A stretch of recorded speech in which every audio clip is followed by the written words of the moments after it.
gymnastics is a sport of perfection. Understanding and knowing like your rate of perceived exertion and like your cadence must be just as important as just building the strength up. A lot of the factors between winning and losing, it might just not be the brute strength or just the endurance of it. You have to know how fast you can go, but be able to sustain it. What's up, guys? Welcome to the show and thank you for joining me. So Kari Pearce, the 6-time CrossFit Games athlete, joins me today on the show. Kari, one of the most energetic and enthusiastic people ever I've talked to about strength and fitness. It was a blast connecting with her, and we dove into a lot of different areas, including her origin story of going into gymnastics early on, which brought her to the University of Michigan, Big Ten champion, which eventually led her down the path into competing in the CrossFit Games, where she finished third in her last event in 2020. And the story of how she finished third on it is incredibly inspiring. I had goosebumps from head to toe of going in. And if you're like me, I did not know much about the world of CrossFit. I've never been in that world. So to be able to connect with somebody like Kari, who has been in the highest level of it, of competing at that level, was really exciting to go into. So I was excited to chat with her, and we dove into a lot of different topics. So enjoy the show. We'll get right to it. I'll catch you on the inside. All right, here we go. Kari, it's so nice to meet you. As I said, I'm like a super fan of yours, so I'm so excited to chat with you. Thank you for coming on. Thank you. That means a lot. I'm excited to chat with you as well. Yeah, it is. It's cool. We had a mutual friend that got us connected here. And when he told me about you when we were out, and I remember I was joking with you before, as I first heard of you when you crushed out every guy and every girl at the CrossFit Games. I forget the workout name of it. I'm not, super good with those names, but you did like 30 rounds of every bodyweight work, doing like strict handstand pull-ups after 30 minutes. I'm like, who is this woman? This is absolutely insane. So from there, I was a fan right off the bat. So it's so awesome to see all that you're doing. I'm excited to chat with you. Thank you. And yeah, that's definitely a defining moment in my CrossFit career. And people that do know CrossFit, the workout is called Mary. And for those of you that don't know, it's 20 minutes, as many rounds and reps as you can get, 5 handstand push-ups, 10 pistols, which are single leg squats, and then 15 pull-ups. And like you said, I beat all the men, all the women. And it was just such an amazing experience being in the stadium and everybody cheering. And I did a few extra reps like that I didn't have to, because I knew I had won the workout, but everyone was screaming so loud that there was just all this energy. Right. And I was like, I just have to put the icing on the cake and just do 5 more, like you said, strict handstand push-ups. So. Oh, that's awesome. That's cool. Well, I'm excited to chat with you. I want to know more about, your experience as an athlete with it, but, and also the work that you're doing now with putting out so much content, for the world. I know your PowerAbs program is almost like 250,000 people that have gone through that into FIT. So we're going to get into all that, but to kick this off, kind of want to just know about you. How did this all start? Like, I know you came from more of a gymnastics background, I believe, and then got into the world, but if you can give me a little bit of an origin story of how this all started for you, that'd be perfect. Yeah. So on July 5th, 1989, I was born in Ann Arbor, Michigan. I'm just kidding.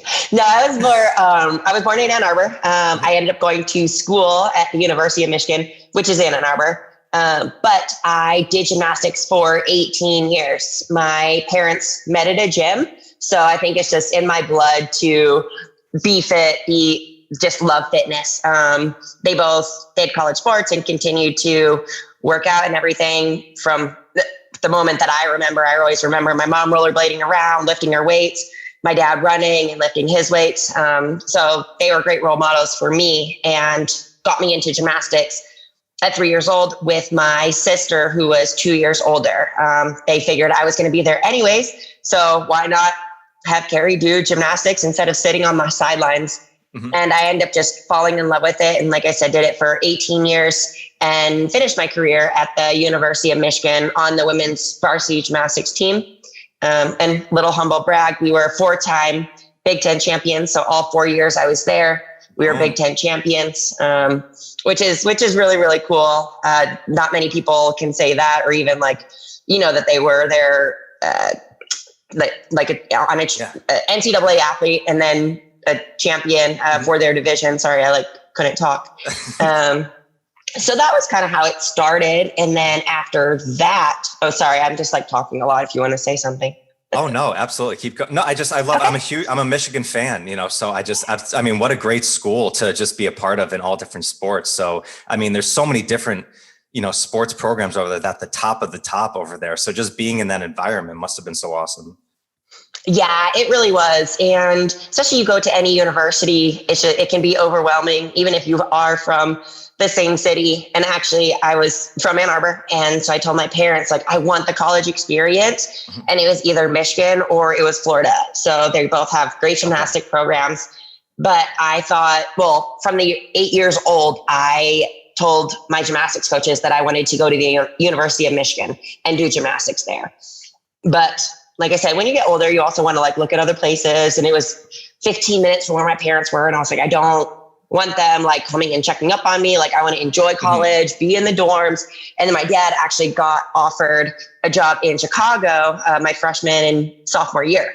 So it was like I was away. My family ended up moving a couple hours away, which Things was are just kind of working nice. out for you. Yeah. So. Yeah. But they always, because it was close enough too that they always drove back for all of our gymnastics meets, which was really, really nice. But then I finished up my career and was like, what's next? I got my degree in movement science, which is basically exercise science, and studied a lot of anatomy, physiology. I just love the human body and how it works. So I got into some strength conditioning. The strength conditioning coach that we had at Michigan, I was like, I still want to work out, but I don't know what to do. And he's like, you'd be great at weightlifting. You have short levers, long torso, like let's get you on a weightlifting program. It's like, okay. And he's like, while you're doing it, you might as well do an internship here and work with other athletes. Cause like I said, I was like, I don't know what I want to do profession wise. I was thinking physician assistant, but I was in a hospital for a little while and I was like, I don't know, this just isn't me. This isn't where I want to be. Right. And then I was in the gym and I just felt at home. And at that same time, I was doing a little bit of personal training as well. And so I was like, I love fitness and I know like this is the path that I want to go. Okay. Were you doing strength training work with gymnastics in there? Or do you guys just really focus specifically on the work that you're doing on the floor and on all the obstacles? We incorporate a little bit of strength training. I feel like each year it becomes more and more prevalent because like gymnastics, I feel like the coaches are just so old school. It's like, no, you don't want to lift weights because you don't want to get bulky. But then like my healthiest year was my senior year. And the first time I back squatted was between my junior and senior year of college. And yeah, I remember our strength conditioning coach just being like, you're going to be healthy this year. And just incorporating like back squats and just like, and like pulls from the foot, like nothing like super crazy heavy, but just like some strength training besides like pull-ups. I mean, we did a lot of pull-ups, a lot of handstand push-ups, hanging like toes to bar, things that are great, like that, we had to do. Right. But whenever we did lunges, it was like body weight or like, oh, let's have these 10-pound dumbbells, which were like super easy for us. And like, now you see the gymnasts and I feel like they start to get a little more bulky because they're just strong and powerful. Right. And so I feel like it has changed a little bit. Even since I was in gymnastics, 12 years ago. Okay. Long time. And so I think that's really cool to see because we didn't do a whole lot of strength training, like you said, until later on. Most of it was body weight, unless it was like, oh, let's put a 10-pound plate on your legs for pull-ups or things like that. Right. It's one of those interesting sports. Like I had a trainer that I worked with me for a long time who was in gymnastics at the same, age. And it's such a strength-based sport, but they shied away from traditional foundational strength training so much because they just spend so much time. It takes so much time, it seems, to become a top level gymnast just from the skill level that you have to get into. It almost seems like a lot of coaches, like, we're not going to waste any time on that. But it sounds like, it's good if they're making some changes and some transition of it, just to even do some foundational stuff like squatting or like deadlifting properly. Like that would probably carry over pretty quickly onto all the work that you're doing in gymnastics. Yeah, definitely. Especially just like the explosiveness when it comes to vault or to floor or even beam. So yeah, I definitely think that it is cool that they have kind of transitioned a little bit. Like you said, there's a lot of skill work. Like basically most of your practice is just practicing the same skills over and over because gymnastics is a sport of perfection. Like, exactly what your routines are going to be, what you're going to do out on the competition floor. So you just practice over and over. But then again, there's injuries because of all of the impact. So if you can build some muscle and some muscle takes a little bit of that impact, then you're just going to stay healthier. So I think that there's an important place for it. No, you don't have to do hours and hours of it. But I think there's definitely a time and place to add in some of that strength training work. Right. So you got into personal training, you were interning, there after the gymnastics career is gone. What then ended you into the path of getting into CrossFit? So I had a few other athletic endeavors before getting into CrossFit. Okay. I was doing the weightlifting. So I ended up doing a competition in that the fall after I graduated, after doing like the internship and everything, because they force you to learn the weightlifting movements and stuff, like I said, which I wanted to do anyways. But then after I did my weightlifting competition, I found out that I had a bulged disc in my back. And I also had like some symptoms of carpal tunnel, both of which I don't think were weightlifting related. I think it was just being done with gymnastics. And then my body, like all of a sudden just like, okay, you have these injuries and we didn't show up before, or like maybe just like a little bit of a change in program. And then my body's like, I'm done with gymnastics. Okay, now like deal with me. And so I had those injuries. And so I just did one weightlifting competition.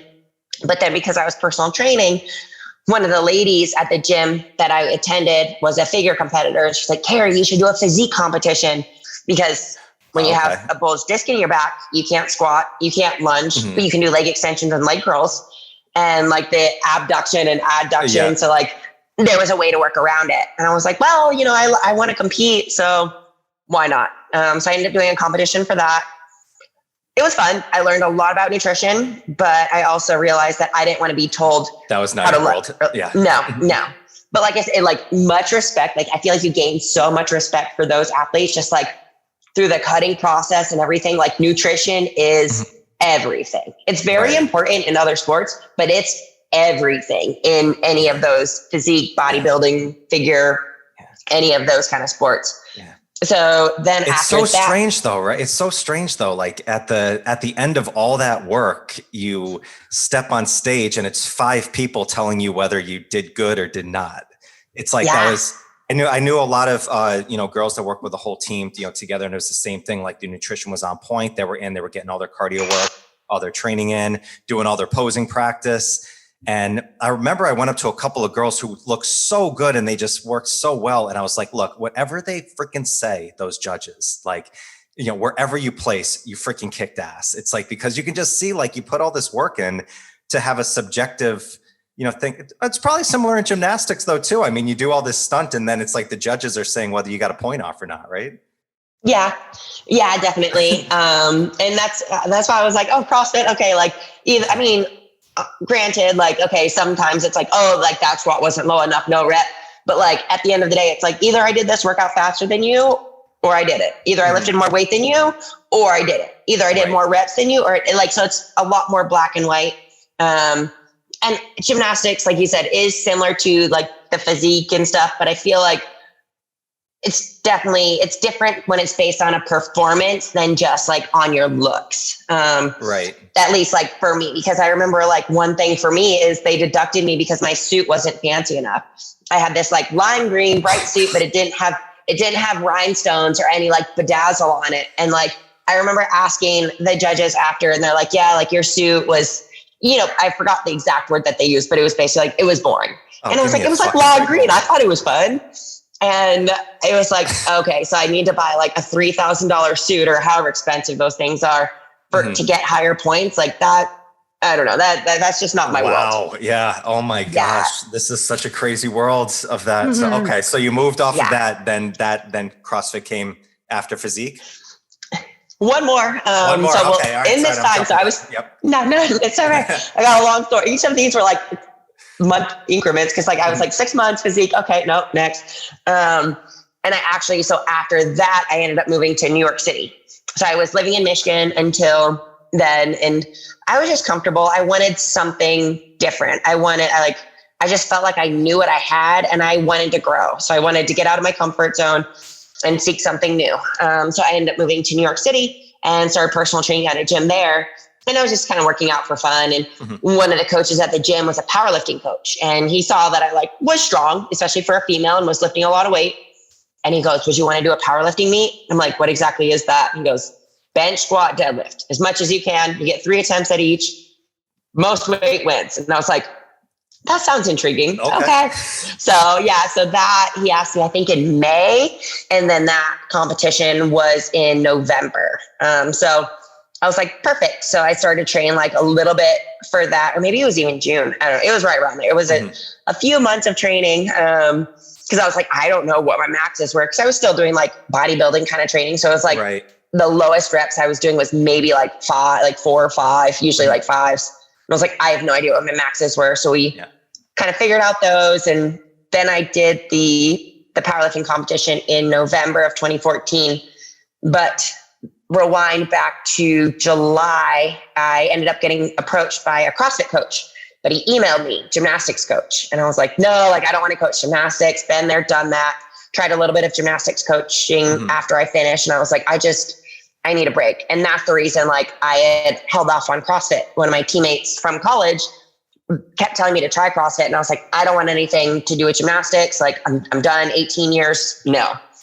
She's like, it's handstands and pull-ups. You wanted to try something different, or was it just just so much of the same stuff over and over that you just wanted to explore different options? Yeah. I just wanted to explore different options. I had done it for 18 years, and like, mentally, like, I feel lucky because, you know, sometimes people have injuries or something that will end their career. But I knew when I was going to be done. And like, after my senior year, I prepared to be done with gymnastics. And I was like, I loved it to death, but I was just like mentally had that separation. And I was like, no, like anything related. She's like, it's not tumbling. It's not balance beam. It's like, hey, it's like basic things. And I was like, no. And then, and then finally this coach, like, emailed me and wanted me to be his gymnastics coach for CrossFit. And we kind of like sat down and talked, and I was like, okay, like, I should try this. Cause I also saw the games on ESPN, and I was like, that does look really cool. I think I could be good at it. Looks fun. But I was like, November, like, I already agreed to this powerlifting meet. I'm not going to like say no. That's not the kind of person that I am. I was like, but right after, I ended up switching to CrossFit. So I started in November of 2014. And just a little fun fact, I think I still do hold the New York State bench press record at 240 pounds for, I think it was like 140 pound female. From one meet. Yeah. Look at you. That's freaking amazing. So, that's awesome. Thank you. Oh, that's so cool. Okay. Did you like powerlifting? Did you enjoy it? Like, if you didn't know CrossFit before, do you think you would have probably stayed with that for a little while? I really, really liked it, but I felt like something was missing because like I would go upstairs and be out of breath. And so like my coworkers were like, oh, you're taking the stairs. Like, are you sure you're not going to take the elevator? And I mean, like, I was right around the same weight. Like, I mean, when I competed in CrossFit, I was like 138 to 140, but I definitely wasn't like as lean. And I still felt like something was missing in my training, and like, even just like a little bit of cardio, like getting out of breath. Like I didn't really want to run or anything, but even just like burpees or like some sort of like my heart beating, just like I missed that. So I loved being strong. Like, it was really cool lifting a lot of weight, but needed that cardio aspect. No, nice. So when you transitioned over, did you like immediately take to it? Like, were you like, no, this is something I could be really good at, and I could go for, you know, making the top 40 and going into the games right away? I wasn't sure right away. Like I said, I had seen it on ESPN, and I was like, that looks cool. Like, I want to make it. I want to make it to the games at some point. And I remember when I first started CrossFit, like, we had a team meeting. So it was me and then a couple other coaches, and we all talked about like our goals for that year. And I was like, I want to make regionals. And they're like, you want to make regionals your first year doing CrossFit? They're like, oh, okay, this girl. And I was like, is that actually like really hard to do? Like, I had no grasp of like how hard like it actually is. And people are like, you're crazy. And I was like, okay, well, I guess I am crazy. Especially because when I started, like I said, I couldn't run a mile. Like, I was so cardio out of shape that like, and I didn't know, because, you know, CrossFit has like the kipping technique with pull-ups and handstand push-ups. I didn't know how to do any of that. I couldn't do a couple ring muscle ups in a row. I couldn't do double unders. I couldn't do a lot of the basic movements. And they're like, okay, yep, sure, you're going to make regionals, whatever. But it's November, you know, you have until February to get these movements down. So. Right. Well, at least the strength takes so much more time to develop. Like, the cardio can come back a little bit quicker from there. So I would assume like the path that you took probably gave you the best possible chance right away to start getting successful. Yeah, I definitely agree. And looking back on it, people are like, oh yeah, like, did you know your background would be perfect? Like when you started CrossFit, I was like, no. Like, I had the gymnastics, and then at the time it was like the weightlifting sounds fun. And then even physique, just like building that muscular endurance, because it's like you have shoulder day. So you're doing an hour of shoulders or an hour of like even just like upper body. And so I think like even that helped being successful in CrossFit, because a lot of the workouts are like, okay, how much can you like, many handstand push-ups can you do and like recover quickly between those reps, or even like squats and things. So there's a lot of like lactic acid buildup in your body, just being efficient and being able to like flush it out as quickly as possible. And then the powerlifting, obviously like just the 1 rep max strength. But then, the endurance was what was missing, but just practicing on it and being mentally tough and disciplined to practice it and push yourself in it was like the last thing that I needed. So I realized that and was able to work a lot on it and got better, like you said, relatively quickly. Okay. And then you got to regionals then, and you made regionals at the time? Yeah. So and actually that year I made the games too. Boom. But, there you go. Right off the bat. So I started in November 2014, and then the Open was in February. So I didn't know a whole lot about like the Open and how the season worked and everything, but I was like, okay, like I want to do this. Let's see where I'm at. And like the first week I did okay. The second week I did really well. And it was like kind of like a workout that like if you did so many reps in the first 4 minutes, then you got to work for 4 more minutes. And then if you did more reps, then you got to keep going for as long as you did the certain number of reps, but it increased with each round. And so I remember watching people do it, and people made, I don't remember exact numbers, but like the 3rd round. And they're like, okay, like Kari, like you need to make the 4th round, or you can even make the 5th round. And I ended up making it like way farther than like all of my other teammates. And everybody was just like, and I think that's where like the mental toughness came into play. Obviously, like you're very physically fit, but with those workouts, it's like, I'm tired. I don't necessarily want to make this cut so then I can be done and I don't have to do any more, because this is going to hurt.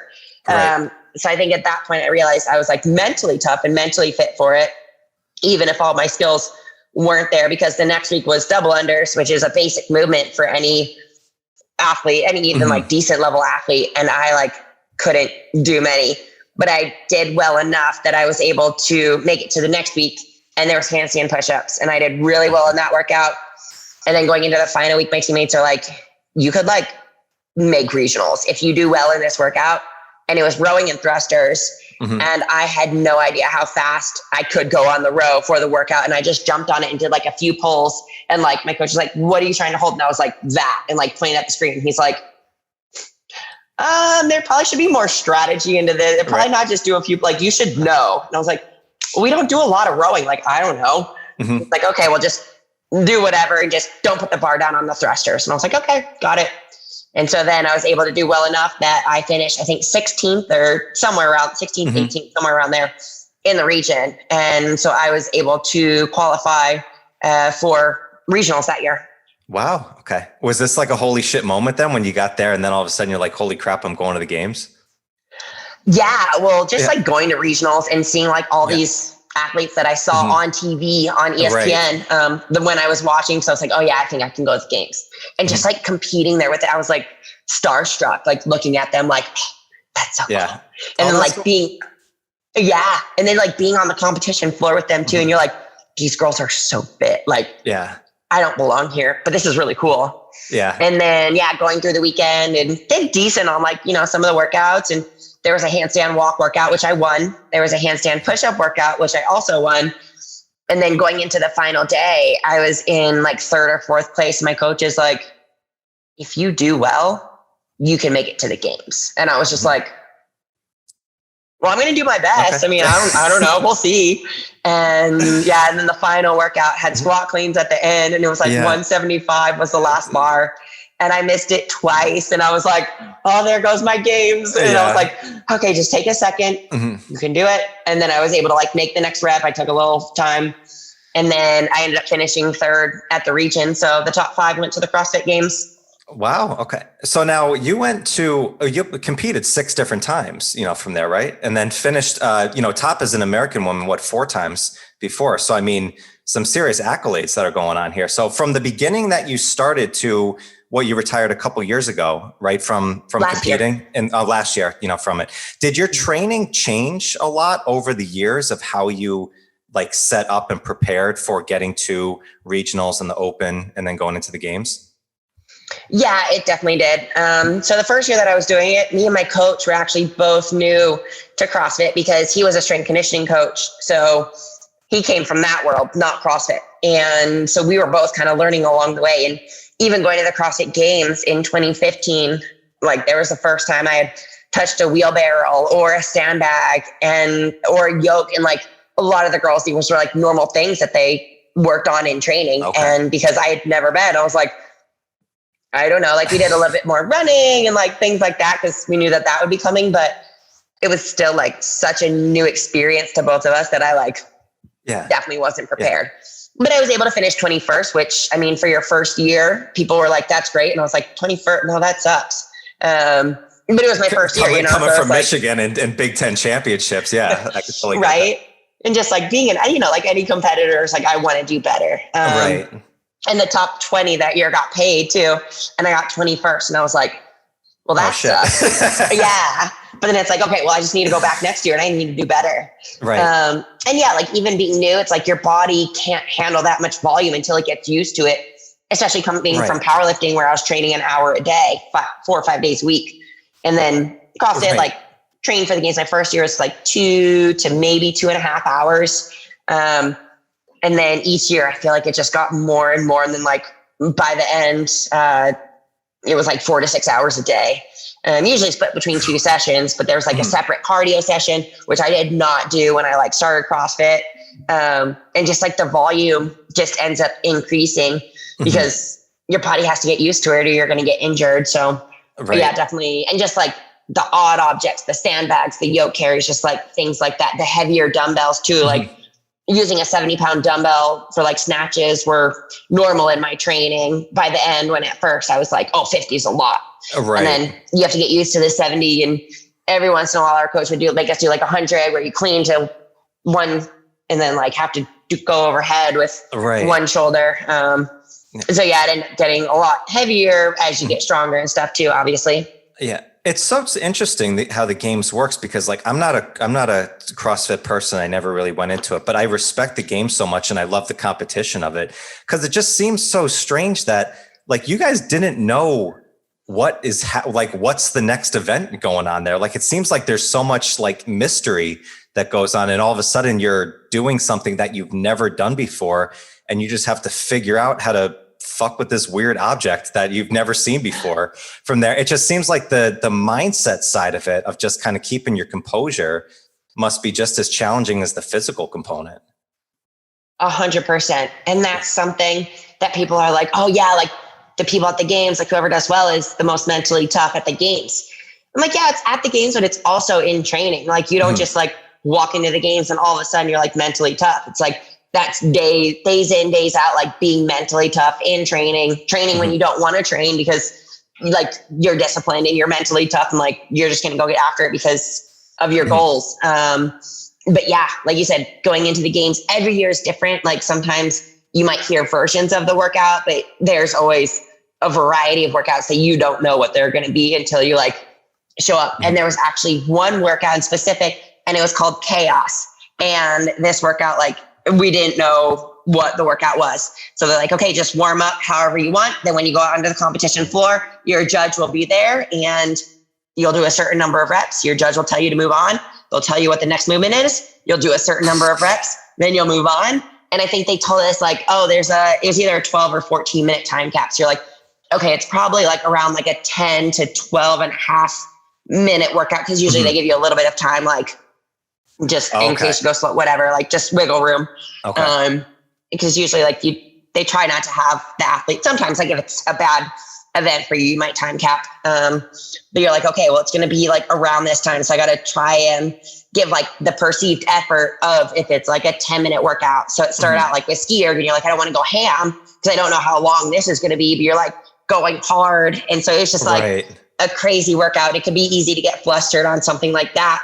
when you're like, I don't know what's next. Like you can see the elements ahead of you, but you still don't know what or how many is going to be at each station. Right. Yeah. So like understanding and knowing like your rate of perceived exertion and like your cadence must be just as important as just building the strength up at the same time. Like, I said, like, that's one of the things that we don't talk about as much, even with just general population of working with training, is like, don't worry about what weight it is. Like is it, that scale of 1 to 10, if you can know your awareness of what those are, like that's such an ownership and like being autonomous with your own training from there. And it seems like going into even the top level of, trying to make the games or going into a top level athletics, like knowing those rates is probably like a lot of the factors between winning and losing. It might just not be the brute strength or just the endurance of it. Yeah. Because you see a lot of athletes too that might start out too hard and then they end up dying. So it's like, you have to know how fast you can go, but be able to sustain it. Especially like if it's a 7-minute workout, you need to know how hard you can push in the beginning so that you're not going to lose the workout because you start out too slow, but you also don't want to redline within the first minute and then you die in the last 2 minutes.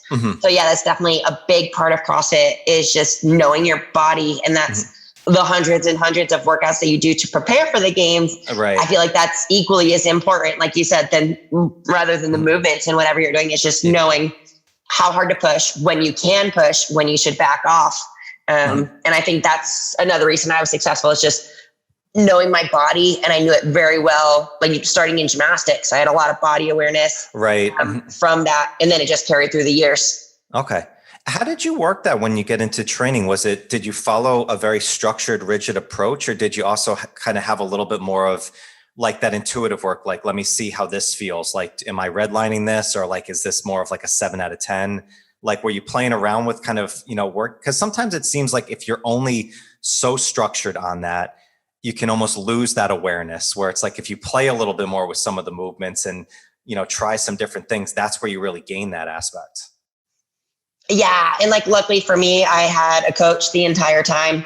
I know some athletes like they don't have a coach. They do all their own programming and everything. But I was like, for me, like I want to work with somebody who's smarter than me. And so like I had a CrossFit coach, and then I had an endurance coach. And during some of my career, I also had a weightlifting coach. And so I think it's important to have that coach, because there's like certain days where you go to the gym and you're just tired. It's like, okay, I want you to clean 200. You're going to do 3 sets of 3 at 200 or whatever. And they see me do like 1 rep, even like say we're getting close, like at 180. And it's like, okay, let's just stay at this weight for the day. Like today is not the day. You don't need to, though every once in a while, like they're like, I don't care. You're tired. Like we need to see if you can do this, because in a competition, they don't care if you're like, nobody cares if you're tired, So it's like some days you have to do it under fatigue, and some days it's like, no, like, and I feel like part of that's just depending on where you're at in the season, how your body's been feeling, the amount of volume you've been doing. And so like having a coach, I feel like is very, very important. And like someone say like the running workouts, it's like, okay, let's do your 400s at 1:30. And if you can get faster, then get faster. If you can't, then just stick with that pace. So yeah, so there was a lot of aerobic work that was kind of like that. It's like, okay, try and go faster, or just keep your pace, or like, okay, this is 90% effort. How long can you hold it? Like on just like a certain number of RPM. I want you to go 70 RPM. Just how long can you hold it? And so there was a lot of just different kinds of workouts. Yeah. So that you can realize, like you said, like when to push, when to hold back, when you're tired, when you're fresh. So yeah, there's a lot of factors that go into play for sure. Whew, yeah, 4 to 6 hours a day. That's a blast and a half right there. So what about like, did you do any mindfulness training? Like, did you do meditations or visualizations and stuff in your work as well? I'm a big fan of visualization. And I think that comes from gymnastics. I remember every Saturday, we would spend an hour after training and just do mind work. A lot of it was visualization, just especially for me, like on balance beam, because that was always my fear was falling off the beam. But we would go through, especially like if it was right before a gymnastics meet, and if it was one we had been to before, just like close your eyes, visualize each of the events. If you like make a mistake, start that event over, do it again. And even Justin Kotler, my coach, doing CrossFit, was a big fan of that as well. Like If we went to a competition, we knew the setup, we knew what the workout was going to be, visualize it, see yourself hitting every movement perfect, know your strategy just so you can really ingrain it. Because like, you know, I feel like when you're visualizing it, you can kind of like feel your body going through motions. And like after, especially when you have like strategy to follow, if you can like do it in your head while you're just closing your eyes, you're going to feel good and build that confidence for when you have to go perform on the floor. Yeah. It's such a vital thing for life in general. You know, we coined a phrase in the program I work with called scouting the defense. You know, it's like all the programs are offense, but then life's going to come at you. It's all those defenses that are coming up. And by just doing that a little bit, right, you turn those reactive situations of not knowing into just a little bit more proactive, and you just make those quicker decisions from there. Yeah. Yeah. So you finished up, you retired there. Did you just know in your last games, like, this is it, you know, from there, just after that was done, you were just like, I don't know if I want to keep rolling this way and I want to do something different? Yeah. As I said, so I started competing in gymnastics at 5. So I've been competing for 26 years, which I loved sports. I loved training. I loved competing. Like, I loved just the whole process, but there was like, I just still didn't have that same hunger that I had before. So in 2020, I finished on the podium. I got 3rd place. I was the top American female, and no American female had been on the podium since an athlete named Julie Fouché in 2014. So that was just like a huge accomplishment, because as you're competing an athlete, you know, obviously we all want to win. But just being on the podium was my goal, because the girl who won, she's incredible. And I was like, I mean, if I'm being 100% honest with myself, like I'm not going to beat her. Like, I know what I'm capable of. And I was like, I can't. And so I was like, I want to get on the podium. And like, as I was competing, cause I started in 2015 competing at the CrossFit Games, no American had been on the podium. So I was like, that's my goal. And in 2020, like, my last memory is finishing another workout that I beat all the men and all the women in. It was called Atlanta, and crossing the finish line, and just like my coach being there, giving him a hug and waiting for 2 other athletes to finish, because going into that workout, I was in 5th place and I knew I could win that workout, and I did. But the other finishers had to fall in a certain order for the order that the girls were in. So then the 2nd place girl finished, girl that I needed to finish in 2nd. 3rd place girl finished, the girl that I needed to finish in 3rd. And so then I looked at my coach and I was like, does that mean I made the podium? And he just like looked at me and smiled. And then I just like waterfall. And like, even now, like, my eyes always tear when I tell that story. Oh my gosh, I just got goosebumps. That's freaking crazy. Thank you. Oh, that is so awesome. What a great send off on there, just to close out a fabulous career. That's so cool. Yeah. So it was like the icing on, you know, like, that's my last memory of the games and everything. And then I had this incredible business, you know, and I had been like kind of going back and forth between competing and working on my business and helping other people. And it was kind of like, just like I said, the competitive drive, like, wasn't ever there, like, kind of after that moment. So. Okay. Oh, that's so awesome though. Oh, it's so cool that you just finished on such a high note. And now you put all that energy now into all the work that you're doing. And as I said before, like, you have a shitload of content out there that you're putting out, which is so awesome. Like I said, like, I love when coaches just put so much out there for people to work with, and just because it's going to help just more people move from there. So I know you did PowerAbs before, and then PHIIT that's the relatively new one that you've been working on, right?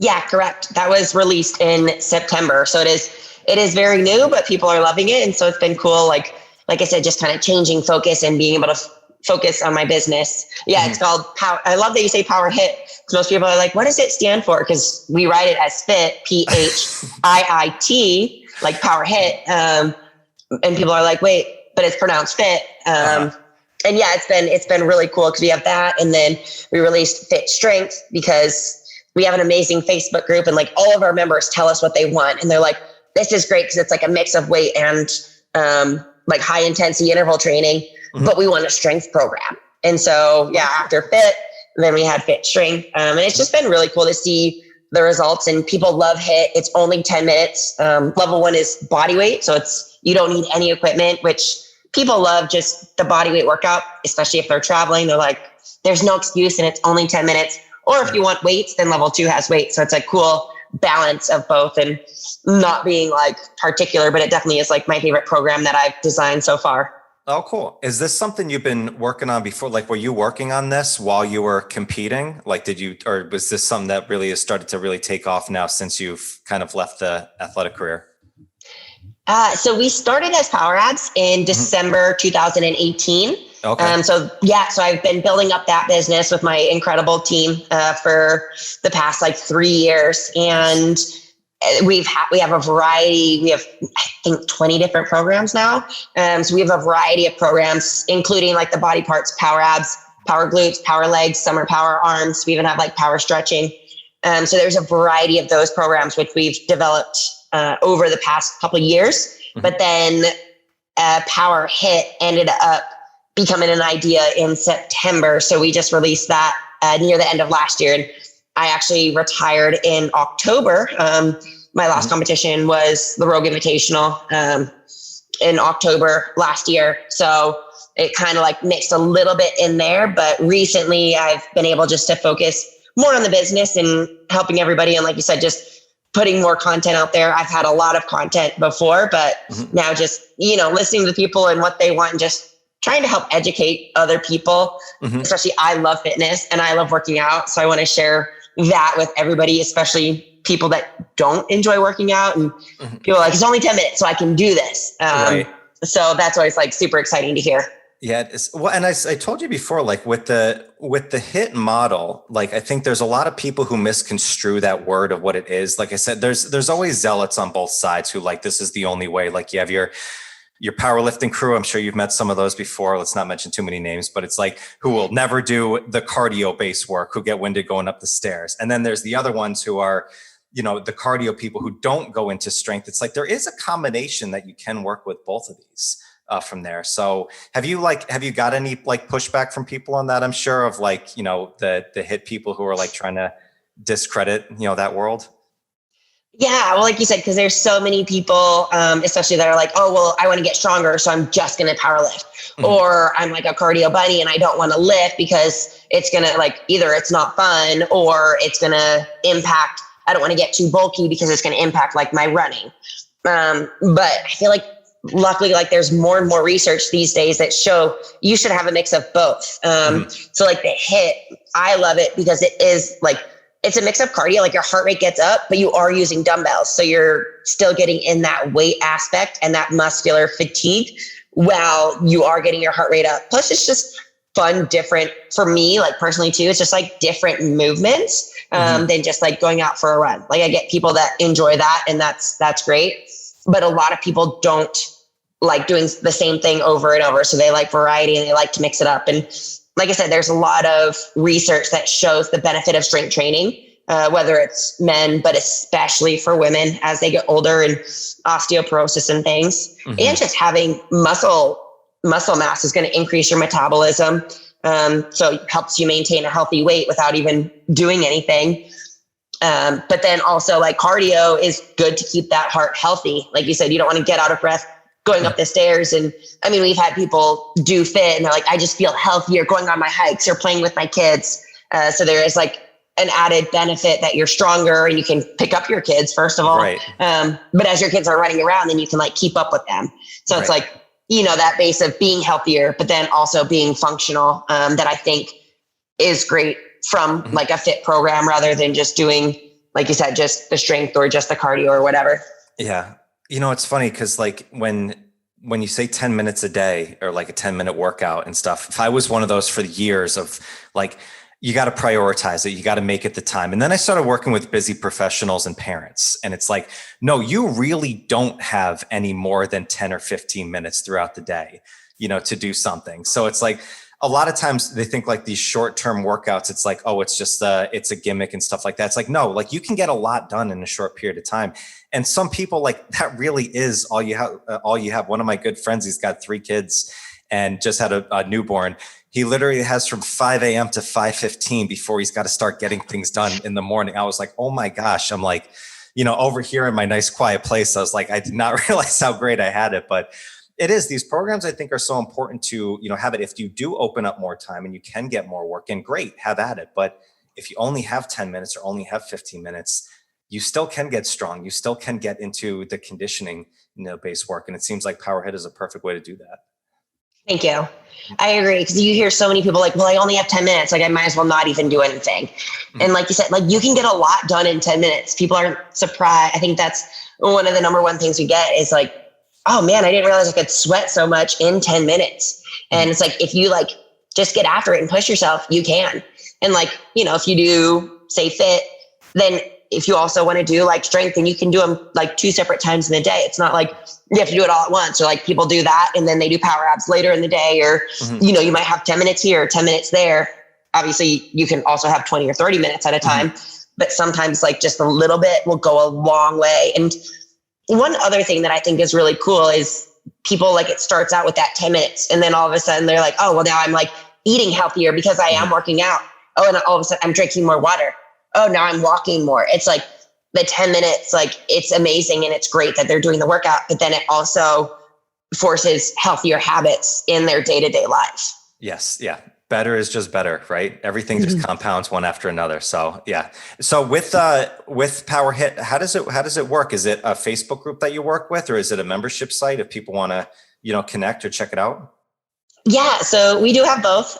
So all of my programs are just available at PowerAbs.shop. That's the easiest place to go. So you can see all that fits there, fit strength. And then we actually just released Super Fit, which is kind of a combination of the two.